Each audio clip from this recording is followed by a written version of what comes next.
Halo kakak, berhubung ini adalah kisah novel jadi kemungkinan video dan narasi tidak sama, dukung like, komen dan subscribe kakak, semoga bisa terhibur, selamat mendengarkan.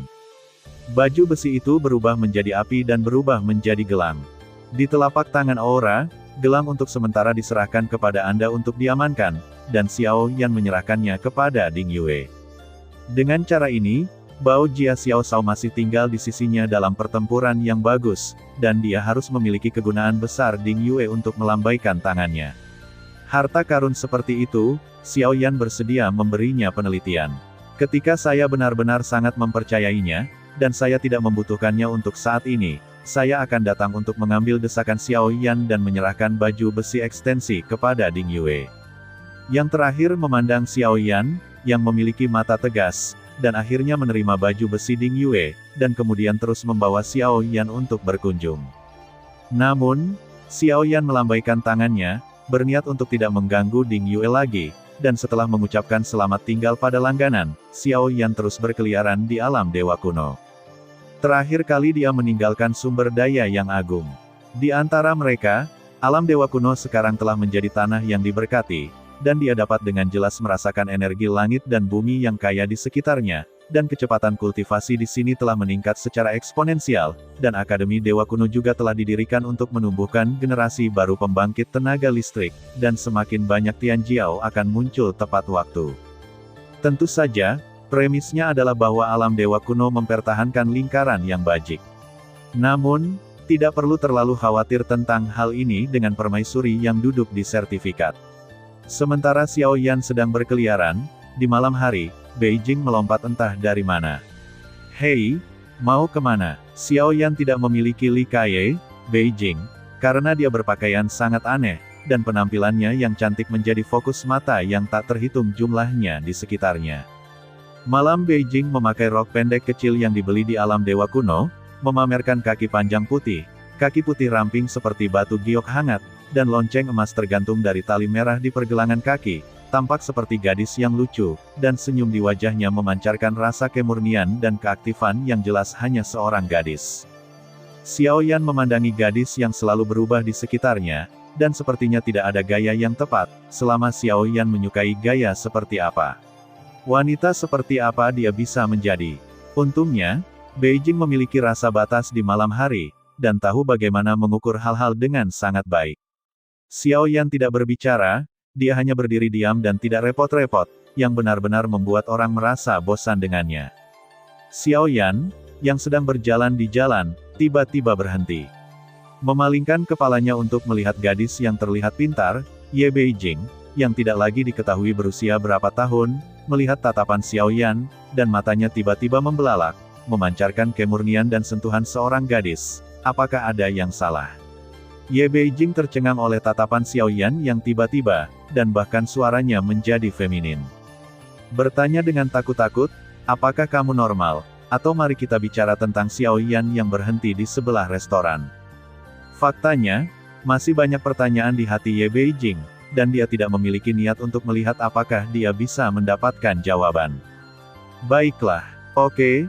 Malam Beijing melompat seperti burung yang bertepuk tangan lagi dan lagi, dan kemudian mencondongkan tubuh sedikit ke belakang punggungnya dengan tangannya, matanya yang indah membungkuk menjadi bulan sabit, melihat senyum Xiao Yan, cantik dan cemerlang, jika bukan karena hati Xiao Yan yang tegas dan pemahaman yang relatif lengkap tentang Ye Beijing, tidak peduli seberapa cantik dia di depannya, tujuan utamanya adalah untuk mendapatkan tubuhnya, yang tidak bisa sembarangan.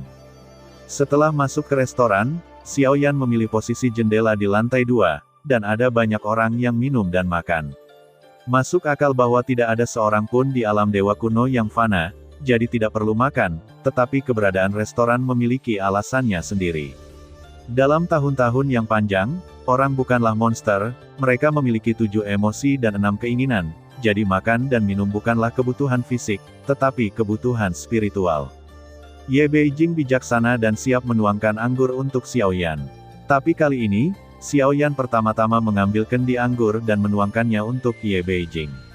Saya punya masalah kali ini, jadi untuk Anda akupuntur. Xiao Yan perlahan berkata bahwa ruang di mana mereka berdua segera membentuk penghalang, dan tidak ada yang bisa mendengar percakapan di antara mereka itu sangat pribadi. Di mata Beijing di malam hari, emosi melintas, dan dia tampak sangat bahagia setelah diundang oleh Xiao Yan. Mari kita bicara tentang pertanyaan pertama dulu, ini tentang divisi penghancuran Penatua. Anda sepertinya tidak terlalu peduli. Tapi saya ingin tahu, bisakah Anda memberitahu saya tentang topeng yang Anda lihat dengan 3 mata? Xiao Yan bertanya, oke, kamu benar-benar mendengar percakapanku dengan wanita itu, dan berkata dengan marah di malam hari. Xiao Yan tidak menyangkal bahwa dia meminum semua anggur di cangkir. Siapa yang memberitahuku bahwa aku menyukaimu? Jika pria lain menyenandungkan, Ye Beijing memberi isyarat untuk menyeka lehernya, tetapi di bawah penampilannya yang polos dan imut, tindakan ini tampak sedikit lucu. Faktanya, kecuali pembagian wajah bermata 3, saya tahu mata Ye Beijing pada Xiao Yan. Xiao Yan saat ini tangan Xiao Yan sangat stabil, dan dia sepertinya tidak terkejut, melihat Xiao Yan yang tidak memiliki perubahan suasana hati. Ye Beijing mengangkat alis Willow-nya, bisakah Anda mengatakannya dengan lebih hati-hati? Xiao Yan mengangkat kepalanya, dan tidak ada gelombang di matanya. Sepertinya kamu tidak tahu apa-apa tentang Nagamiji. Oke, kalau begitu saya akan memberitahu Anda, saya tahu. Adapun divisi bos, saya belum pernah melihat mereka bergerak, dan divisi Mi Panjang yang berurusan dengan Anda juga pertama kalinya saya melihatnya menembak sejauh ini. Mereka pandai bermain, preferensi sebab dan akibat, dan tata letaknya tidak akan menembak sepanjang waktu, setidaknya sejauh yang saya tahu, tidak pernah ada situasi seperti itu. Anda pasti kasus khusus. Ye Beijing juga mengambil gelas anggurnya, matanya penuh misteri, dan dia merendahkan suaranya sedikit. Jadi apakah Anda sering tercabik-cabik dan dipermainkan oleh telapak tangan? Xiao Yan tidak bisa menahan diri untuk tidak bertanya, apa yang terjadi dengan divisi pemusnahan panjang. Dia sekarang mengerti, apa yang mungkin terjadi. Topeng pusaran yang ditinggalkan sama sekali bukan kebetulan, termasuk pertemuan di mana dia memasuki divisi pemusnahan panjang, itu semua direncanakan, itu hanya topeng pusaran. Bukankah penghinaan jangka panjang ini Simo untuk bermain dengan peradangan, lebih suka menghilangkan dirinya dan mengambil nyawanya untuk bermain? Secara alami, Ye Beijing berkata dengan bangga. Xiao Yan sedikit mengernyit.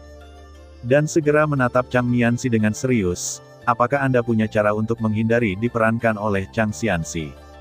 Ini adalah rahasia saya, tetapi siapa yang mengatakan bahwa saya menyukaimu? Saya akan memberitahu Anda bahwa mata indah Ye Beijing sedikit menyipit. Berpura-pura menjadi misterius, Xiao Yan mengerutkan kening saat ini. Dan selalu merasa bahwa Ye Beijing tidak bisa menahan kentut yang baik. Anda mengikuti metode yang saya katakan, dia menjamin bahwa tidak ada cara untuk bermain, Anda mencari miss untuk bermain, dia membutuhkan media untuk menggunakan benda atau orang, dan yang harus Anda lakukan adalah mengabaikannya tidak peduli apa yang terjadi, maka hanya saja sesuatu terjadi begitu saja, dan itu bukan masalah besar jika orang tersebut masih hidup. Kemudian apa yang disebut triknya, Anda pikir itu tidak masalah, maka itu tidak ada artinya. Jika dipikir-pikir, apa itu trik dan apa tujuannya? Bermain denganmu dan membuatmu marah, bukan? Selama Anda tidak marah dan mengabaikannya, Anda akan dapat menyelesaikannya. Ye Beijing merentangkan tangannya dan berkata dengan percaya diri, pada saat ini, dia sepertinya merasa bahwa IQ-nya bahkan melampaui permaisuri. Terima kasih sudah mendengarkan kakak dan yang sudah subscribe. Untuk yang belum subscribe yuk subscribe kakak dan yang minat support jadi member klik tombol gabung kakak. Semua cerita sudah Mimin simpan di playlist supaya bisa kakak ikuti. Bila suka cerita Mimin jangan lupa subscribe channel Mimin dan share channel Mimin ke seluruh penjuru benua. Terima kasih.